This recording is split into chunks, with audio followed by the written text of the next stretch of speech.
নির্যাতিত মজদুর আলেম শাইখুল হাদিস ইবনে শাইখুল হাদিস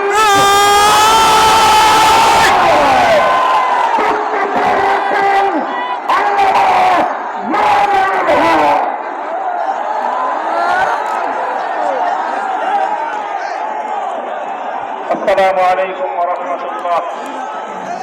الحمد لله رب العالمين والصلاة والسلام على سيد الأنبياء والمرسلين وعلى آله وأصحابه ومن تبعهم أجمعين. أعوذ بالله من الشيطان الرجيم. بسم الله الرحمن الرحيم. ولهن مثل الذي عليهن بالمعروف. صدق الله العظيم.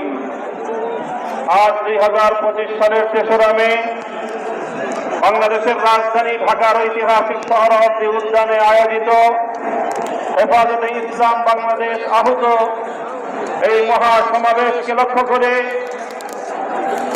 আমি সর্বপ্রথম স্মরণ করতে চাই ওই সকল বীর শহীদদেরকে শাপলা থেকে 2024-এর জুলাই বিপ্লব পর্যন্ত রক্তে রাঙা যেই পথ পাড়ি দিয়ে বাংলাদেশ 2024-এর 5ই আগস্ট দ্বিতীয়বারের মতো স্বাধীনতা অর্জন করেছে।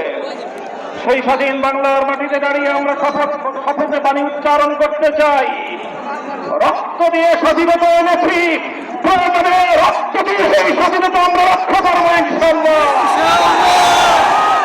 স্বাধীন বাংলার মাটিতে দাঁড়িয়ে আমরা বলতে চাই, নারী সংস্কারের নামে আল্লাহর কোরআনকে ইসলামকে যে কটাক্ষ করা হয়েছে, ধর্মীয় উত্তরাধিকার বিধান পারিবারিক বিধানকে নারী পুরুষের মধ্যে বৈষম্যের প্রধান কারণ বলে আখ্যায়িত করে বিতর্কিত নারী বিষয়ক কমিশন এদেশের সংখ্যাগরিষ্ঠ মানুষের ধর্মীয় অনুভূতিতে আঘাত প্রদান করেছে। ধর্মীয় অনুভূতিতে আঘাত প্রদান করবার অপরাধে তাদের বিরুদ্ধে আমরা রাষ্ট্রের শাস্তিমূলক ব্যবস্থা দেখতে চাই।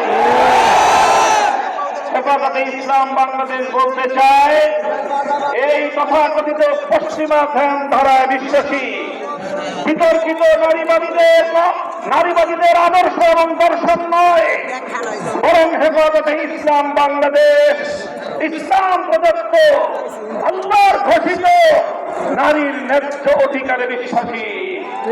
ইনশাআল্লাহ হেফাজতের সংগ্রামী মহাসচিব কর্মসূচি ঘোষণা করবেন। সারা বাংলাদেশ জুড়ে হেফাজতের নেতা কর্মীদেরকে আগামী মাসগুলোতে গোটা বাংলাদেশ জুড়ে নারীর ন্যায্য অধিকারের জন্য মাঠে নামতে হবে।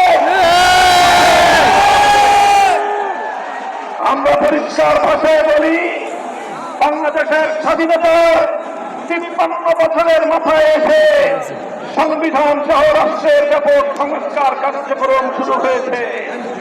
এই সংস্কার কার্যক্রম চলাকালীন সময়ে বহুত্ববাদের মতো বিতর্কিত একত্ববাদ বিরোধী কোন সংকট বাংলার মানুষ গ্রহণ করবে না। আমরা সংবিধানে আল্লাহর উপর রাষ্ট্র এবং বিশ্বাসকে পুনর্বহারের দাবি করেছি। এই দাবি বাস্তবায়নের জন্য আগামী দিনে হেফাজতে ইসলাম বাংলাদেশ কঠোর কোন সিদ্ধান্ত নিতে হলে হেফাজত সেই সিদ্ধান্ত নেবে ইনশাআল্লাহ। আমরা পরিষ্কার ভাষায় বলি, ডক্টর ইউনূস সাহেবের সাথে হেফাজতের কেন্দ্রীয় নেতৃবৃন্দ অনেকবার সাক্ষাৎ করে বিনয়ের সঙ্গে আবেদন করেছি, আমাদের বিরুদ্ধে ফ্যাসিবাদী আমলে দায়েরকৃত মিথ্যা মামলাগুলো প্রত্যাহার করেন। কিন্তু কেন যেন মনে হচ্ছে আমাদের সোজা আঙ্গুলে বুঝি ঘি উঠবে না। প্রফেসর ডক্টর ইউনূস সাহেব, আপনি কি সে কথা ভুলে গিয়েছেন? এই সেদিনও আদালতের পাড়ায় আপনি আমাদের সঙ্গে পাড়ায় পাড়ায় ঘুরতেন, আদালতের অলিতে গলিতে ঘুরতেন। আমরা পরিষ্কার ভাষায় বলছি, আগামী 2 মাসের মধ্যে যদি হেফাজতে ইসলামের বিরুদ্ধে দায়েরকৃত মামলাগুলো প্রত্যাহার না হয়, হেফাজতে ইসলাম বাংলাদেশ সে মামলা বাতিল করার জন্য যা করতে হয় তাই করবে।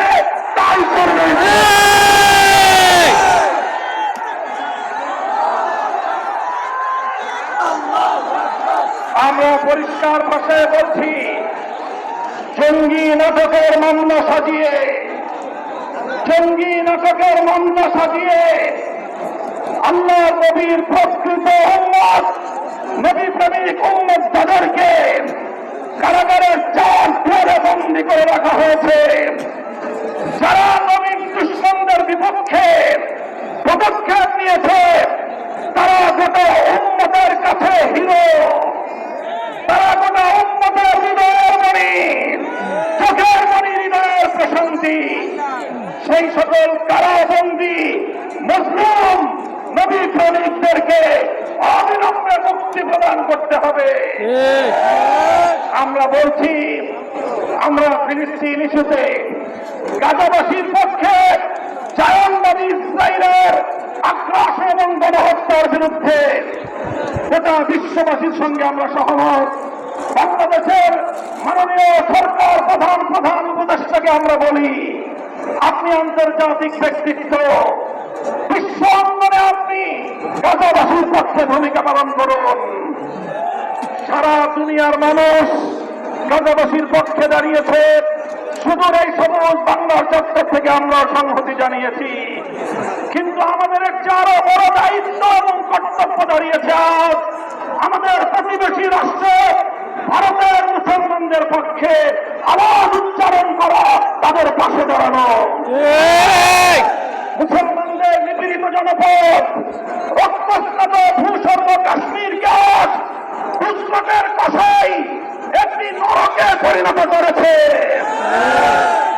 বিতর্কিত আইন সংশোধনী বিল 2025 পাস করে শত শত বছর ধরে মুসলমানদের ব্যক্তিগত এবং তাদের যে প্রপার্টিগুলো আল্লাহর নামে ওয়াকফ করা হয়েছে, মসজিদ, মাদ্রাসা, কবরস্থান সহ ধর্মীয় কাজের জন্য, সেই ওয়াকফ সম্পত্তিতে সেই ভারতের হিন্দুত্ববাদী সরকার নাক বসাতে চায়, আঙুল বসাতে চায়, সে আঙুল আমরা ভেঙে গড়িয়ে দেবো ইনশাআল্লাহ।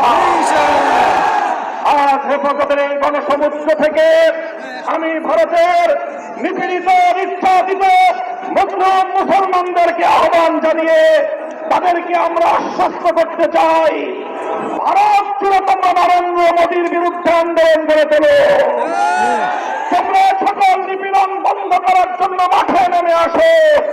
সীমান্তের এপার থেকে বাংলার 18 কোটি মানুষ তোমাদের সঙ্গে সংহতি জানাবে ইনশাআল্লাহ। সংগ্রামী সাথী ও বন্ধুগণ, প্রফেসর ডক্টর ইউনূস সাহেব এবং অন্তর্বর্তীকালীন সরকারকে আমরা একটা বার্তা দিয়ে দিতে চাই। মনে রাখবেন, 71 সালে এদেশের মুক্তিযোদ্ধারা বলেছিল, আমরা দিল্লির গোলামীর জিঞ্জির ছিন্ন করেছি, দিল্লির গোলামি করবার জন্য নয়।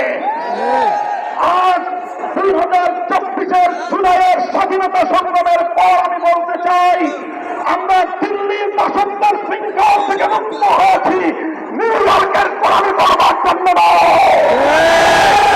যদি বাংলাদেশকে ওয়াশিংটনের দাস পরিণত করবার কোন পায়তারা করা হয়, আর যদি হিউম্যানিটারিয়ান করিডোরের নামে আমার বাংলাদেশের বুকের উপর দিয়ে যদি বাংলাদেশের সার্বভৌমত্ব স্বাধীনতা হরণ করবার জন্য আমার স্বাধীন জনপদের 1 ইঞ্চি মাটি কেড়ে নেওয়ার জন্য যদি এই অপতৎপরতা চালানো হয়, চলমান এই অপতৎপরতা যদি বন্ধ না করা হয়, তবে আমি সারা দেশের দেশপ্রেমিক জনতাকে উদাত্ত আহ্বান জানাবো, যুদ্ধের প্রস্তুতি নাও, দেশের জন্য যুদ্ধের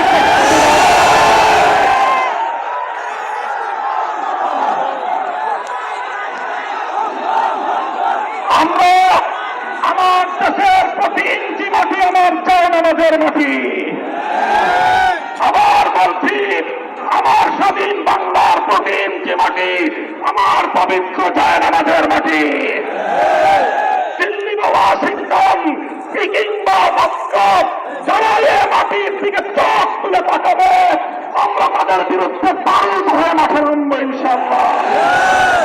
সংগ্রামী সাথী ও বন্ধুগণ, ফ্যাসিবাদী আওয়ামী লীগকে সন্ত্রাসী সংগঠন হিসেবে ঘোষণা করবার যে দাবি জানানো হয়েছে, মনে করবেন না এটা আমাদের দুর্বল কোন দাবি।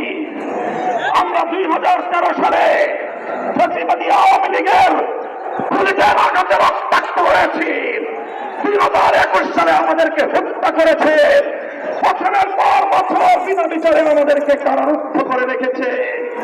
সেই সন্ত্রাসী সংগঠন আওয়ামী লীগকে আবার বাংলাদেশের রাজনীতিতে যদি পুনর্বাসন করবার কোন দুঃস্বপ্ন কেউ দেখেন, তাহলে আমরা পরিষ্কার ভাষায় বলে দেই, তার সঙ্গে আমরা আওয়ামী লীগের চেয়ে ভিন্ন কোনো আচরণ করব না। শেখ হাসিনা গিয়েছে সেই পথে, আওয়ামী লীগের দালালরাও যাবে সেই পথে। কোন রাজনৈতিক দল অথবা সরকারের মধ্যে খাপটি মেরে বসে থাকা ফ্যাসিবাদের কোন দশক যদি বাংলার রাজনীতিতে এই ফ্যাসিবাদী শক্তিকে পুনর্বাসিত করবার পায়ে তারা চালায়, তাদের সঙ্গে আমরা লড়াই করব ইনশাআল্লাহ। প্রিয় বন্ধুগণ, সর্বশেষ আমাদের কথা হবে শাপলার শহীদ যারা শাহাদাত বরণ করেছেন, ইনশাআল্লাহ হেফাজতে ইসলাম বাংলাদেশ প্রতিটি শহীদ পরিবারের পাশে দাঁড়িয়েছে। শাপলার সকল শহীদদের পরিচয়গুলো যতটুকু সম্ভব ফ্যাসিবাদী আমলে অধিকাংশ বীর শহীদদের লাশ গুম করা হয়েছে, লাওয়ারিস হিসেবে তাদেরকে দাফন করা হয়েছে। সরকারের তৎকালীন গোয়েন্দা সংস্থার কাছে যদি তার কোন তথ্য থেকে থাকে, আমি বর্তমান সরকারের কাছে দাবি জানাবো, আমার সকল চত্বরের বেওয়ারিস হিসেবে দাফন হওয়া প্রতিটি লাশ, গুম হওয়া প্রতিটি শহীদের তথ্য উদ্ঘাটন করতে হবে, জাতির কাছে প্রকাশ করতে হবে। এর বাইরে গোটা বাংলাদেশে যতজন বীর শহীদান রয়েছেন, প্রত্যেক শহীদের পরিবারের সঙ্গে যোগাযোগ করে আমাদের সর্বশেষ ভেরিফিকেশন এবং যাচাইয়ের কাজ চলছে। ইনশাআল্লাহ আমরা সকল রক্তরঞ্জিত এই মে মাসের মধ্যে হেফাজতে ইসলামের পক্ষ থেকে আমাদের ভেরিফাইড সেই সকল বীর জাতীয় শহীদদের পরিচয় এবং তাদের গৌরবগত ইতিহাস জাতির সামনে আমরা তুলে ধরবো ইনশাআল্লাহ। সেই সকল রক্তরাঙা স্বপ্নার বীর শহীদদের স্মৃতি বিজড়িত ইমানের দুঃসমনীয় কাফেলা, স্বপ্না চত্বরের শহীদি কাফেলা হেফাজতে ইসলাম বাংলাদেশকে আমি আজ বাংলাদেশের স্বাধীনতার অতন্ত্র প্রহরী হিসেবে ঘোষণা করতে চাই। আমরা বলতে চাই, বাংলাদেশের ইসলাম এবং স্বাধীনতা এক সূত্রে গাথা। বাংলাদেশের ইসলাম এবং স্বাধীনতা এক সূত্রে গাথা। যারা বাংলাদেশে ইসলামের উপর আঘাত করে তারাই স্বাধীনতার দুশমন, তারাই স্বাধীনতার শত্রু। আগামী দিনে দেশ এবং ইসলাম স্বাধীনতার এই শত্রুদেরকে যেখানেই পাওয়া যাবে সেখানেই প্রতিহত করতে হবে, সেখানেই প্রতিহত করতে হবে। যদি এজন্য আমাদেরকে আরো জীবন দিতে হয়, যদি এজন্য আমাদেরকে আরো রক্ত দিতে হয়, আরো ত্যাগের কোরবানি স্বীকার করতে হয়, যদি আরো বড় বড় নজরানা পেশ করতে হয়, শাহাদাতের রক্ত দেওয়ার জন্য জীবন বিপন্ন করে দেশ এবং ইসলামকে রক্ষা করার জন্য আল্লামা মাহবুব নগরীর হাতে শপথ গ্রহণ করতে কারা কারা প্রস্তুত আছে?